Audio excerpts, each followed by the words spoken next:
you know that guy?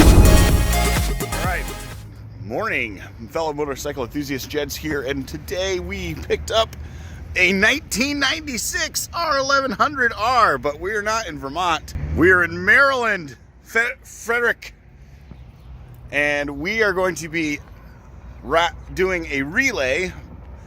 And I'm going to start the first leg on this bike, and then when it needs gas, Shoto's going to take the next leg, and then we're going to go back and forth. The Fit is kind of the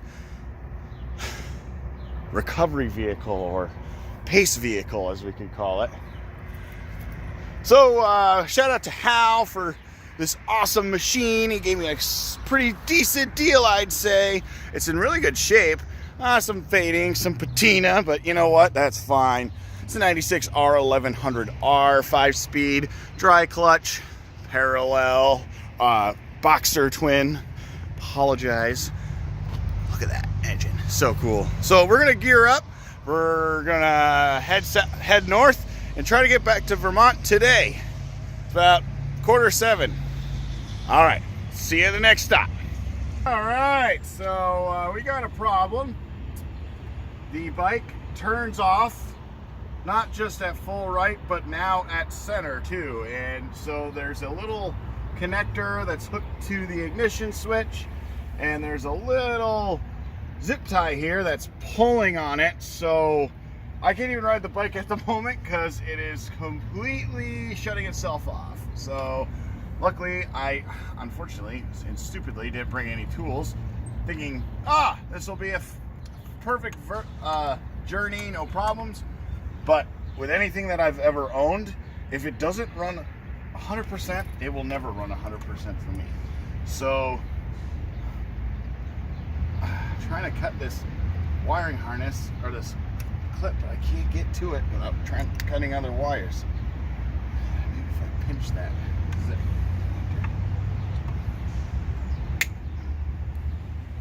Come on! Yeah.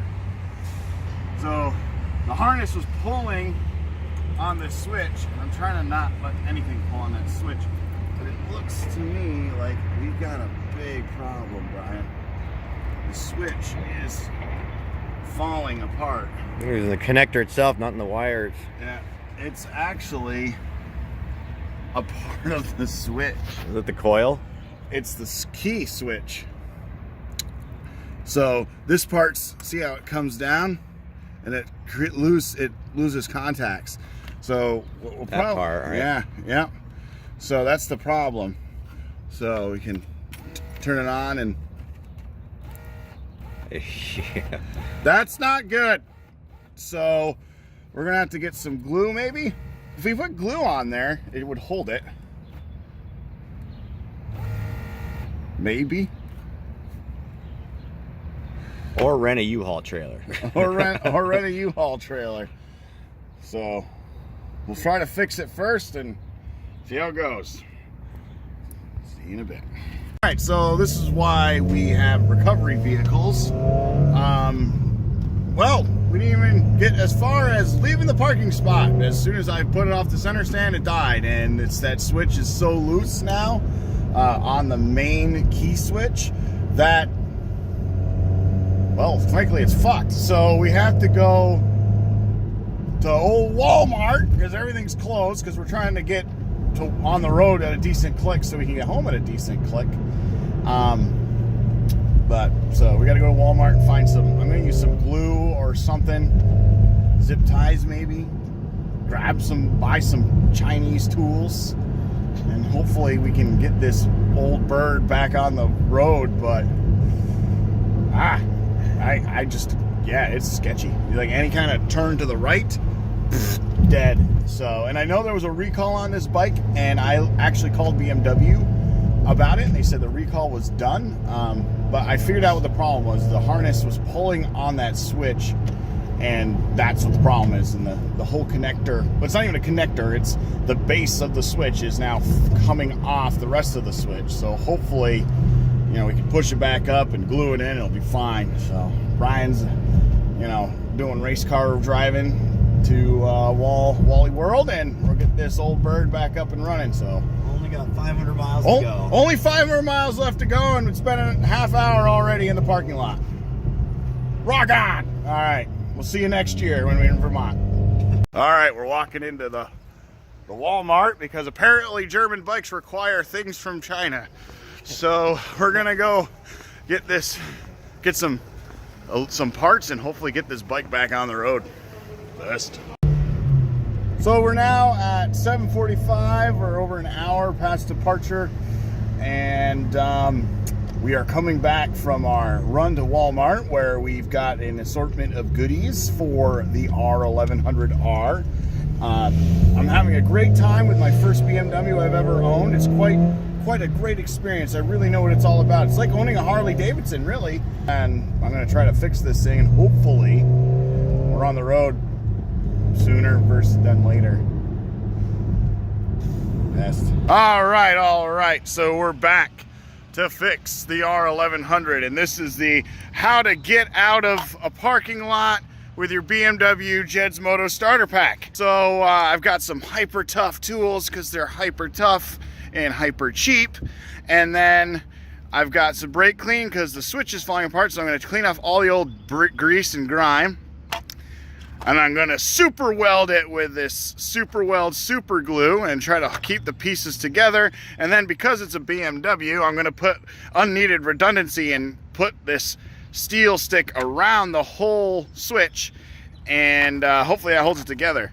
Now I just got to hope I can get into this thing and hope that these standard hyper tools will work. At least there's a hammer. I know I can get into stuff with a hammer.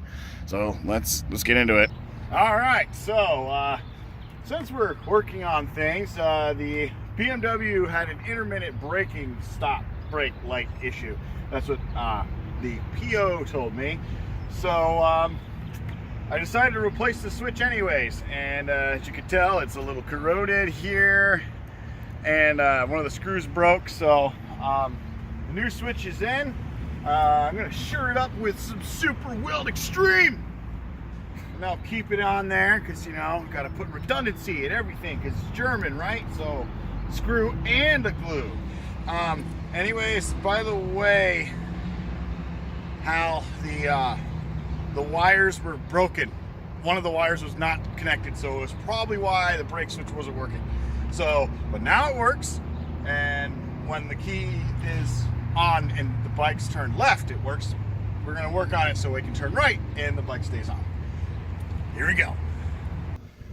All right, so I got the switch super glued and JB stick welded, creating a bracket around the switch, keeping the switch together, and also securing the wire so the wire doesn't move.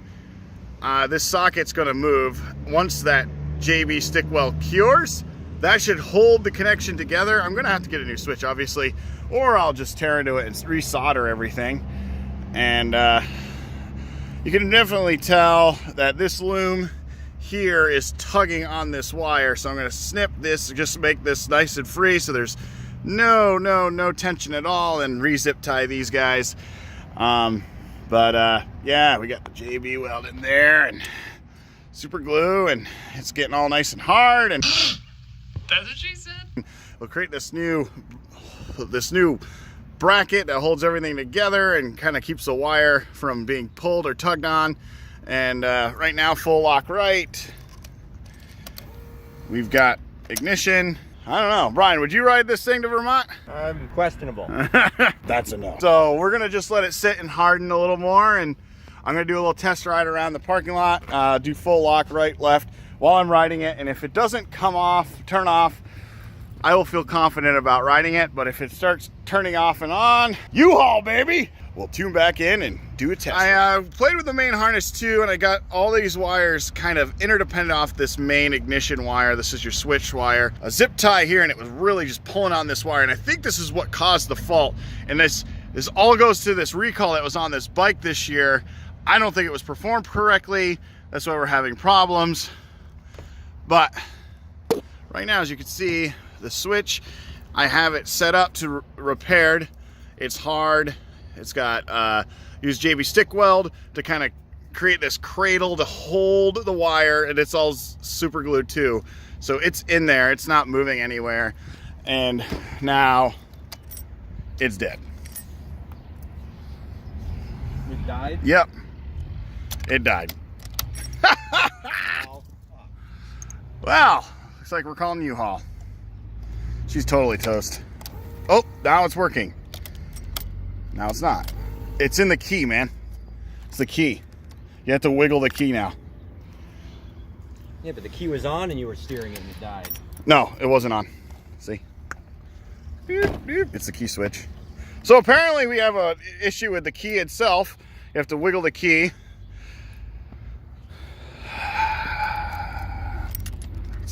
Once it's on, it stays on.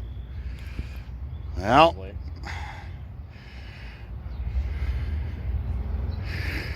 yeah. Fuck. I'm having a hard time deciding what to do here. You know what? I'm gonna take it for a 10. I'm gonna just take it for a spin, Brian, and I'll feel how confident I am with it. I can't believe Hal rode from Baltimore on this and it didn't have any problems. So super, super interesting. All right, let's go take this for a spin. All right. First little test run. It's so weird. My wife wants to turn it off. This is my first oil pool experience, or oil head experience.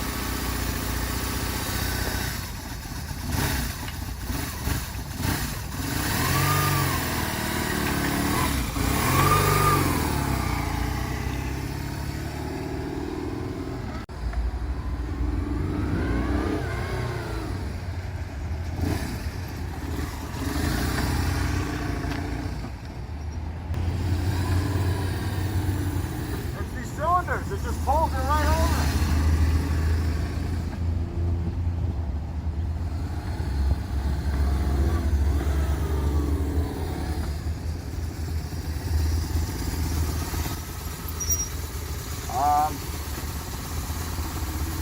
It's running, man. Yeah. Some sharp turns, sharp brakes. Look at that. The whole bike just moved. Wow. I say, let's see what happens. Only 500 miles to go. All right, let's see. All right, so we've got the Carrier, the Fit, and the Albatross. It's running. The wiring is good. The fix I did works. So we've got 480 miles until we get home. We're on mile 0. And we will check in on the next fuel stop. And Brian's gonna let me lead, so if something happens and the bike just shuts down or cuts out, I can wave him over and go into a breakdown lane and try to fix up. So he's gonna let me lead. He's gonna lead us to 15 first, but the bike seems to be running fine now. No issues. We did some emergency maneuvers, stops, and full clock left, right, you know, and to the stops on the bars, and it's running fine. So hopefully we're all set. So we're about 2 hours behind now because of this. So we're gonna be fighting traffic and rush hour, and it's just a pain in the ass, but it's all part of the condition of owning a BMW, right? This is the BMW Experience. You have to fix them because they break all the time, I guess. I don't know. I guess this is the appeal of BMWs. I don't know. It handles like a pig, but once it moves, it's very nice. Engine's pretty torquey. I like it. It's an interesting experience for sure. All right, I'll check in later. Peace.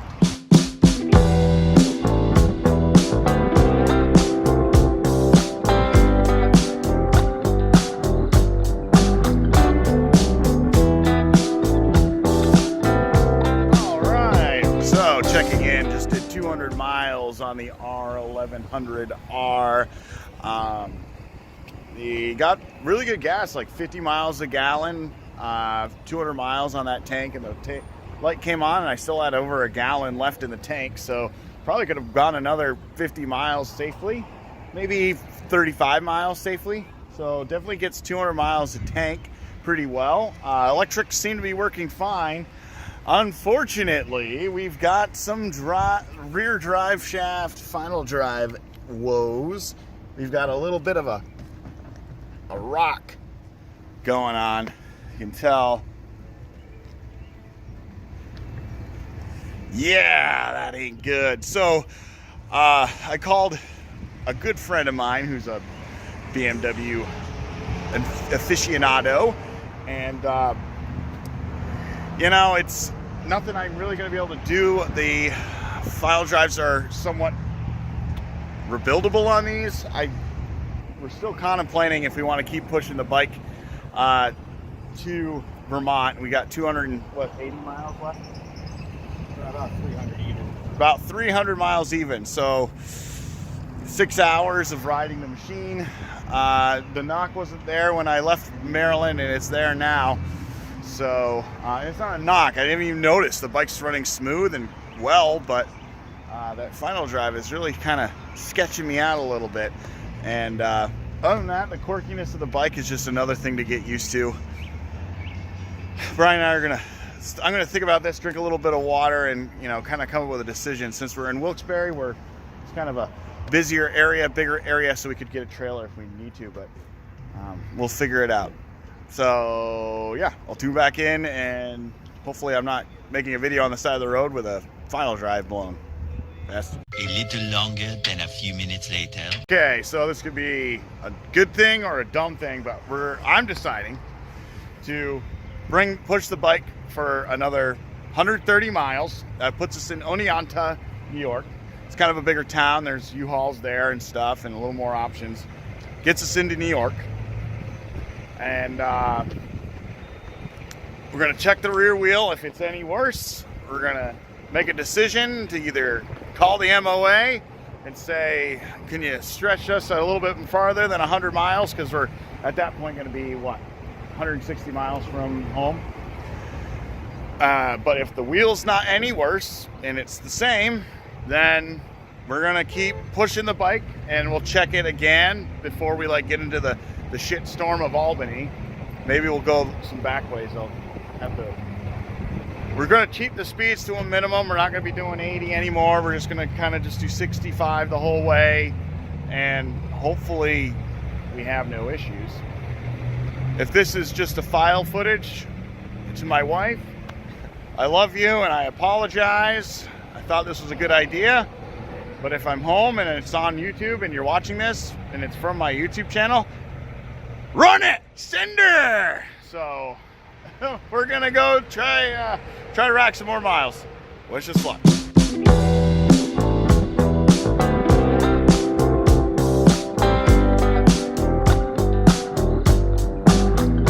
All right, so we're in kind of near Cooperstown, off 88 by 2 miles, getting fuel. So we did the gamble. I did the gamble on that tire. Little play. But that's how it was back in Wilkes-Barre. So everything seems fine. I'm happy with the bike. The bike ran great. We did about 160 miles the last stint. We've got how many? You said 160. 160 to go. 160 left. So I don't think the bike's gonna have an issue or a problem getting home. So, but it's definitely gonna be down, and I'm gonna tear into that rear end when I get home. It's been an adventure today, for sure. That this BMW has been interesting, and thank goodness we've got the tow vehicle, the chase vehicle. Every good production team has a chase vehicle. So we're gonna tighten up that bar end, and then hopefully the next video I make, we're back in Vermont in my yard. So, best.